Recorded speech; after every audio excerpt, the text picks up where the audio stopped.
আসসালামু আলাইকুম। আজকে জুম্মাবার, জুম্মা মোবারক সবাইকে। তো যেতে হবে জুম্মা সালাত আদায়ের জন্য। কেননা আমরা তো জান্নাতের যাত্রী, নামাজ পড়তে যেতেই হবে। আমরা তো জাহান্নামের জন্য তৈরি হইনি। কেন এই শরীর তো জাহান্নামের শরীর না। জাহান্নামের শরীর তো হবে আপনার অনেক, অনেক বড়, যার এক কান থেকে আরেক কান যেতে কয়েকশো কিলোমিটার হবে। সেরকম শরীর তৈরি করা হবে জাহান্নামের জন্য। কিন্তু আল্লাহ সুবহানাহু ওয়া তাআলা এই শরীর তৈরি করেছে জান্নাতের জন্য। এই দুনিয়াতে কেবল পরীক্ষার জন্য পাঠিয়েছে।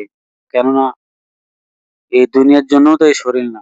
এইজন্য তো যখন গরম হয়, গরম সহ্য করতে পারে না। ঠান্ডাতে সর্দি কাশি লেগে লেগে যায়।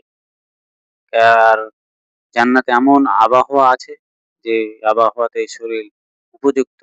মানে জান্নাতের আবহাওয়া শরীরের জন্য উপযুক্ত। সেখানে কিচ্ছু জ্বর সর্দি কিচ্ছু হবে না। সেখানে মানুষ সবসময় ভালো সেখানে জান্নাতের আবহাওয়াই মানুষের জন্য হচ্ছে ফিট। তাই আমাদেরকে জান্নাতের কাজ করে যেতে হবে। কেননা জান্নাতে যাওয়ার জন্যই এই শরীরকে বানিয়েছে আল্লাহ সুবহানাহু ওয়া তাআলা।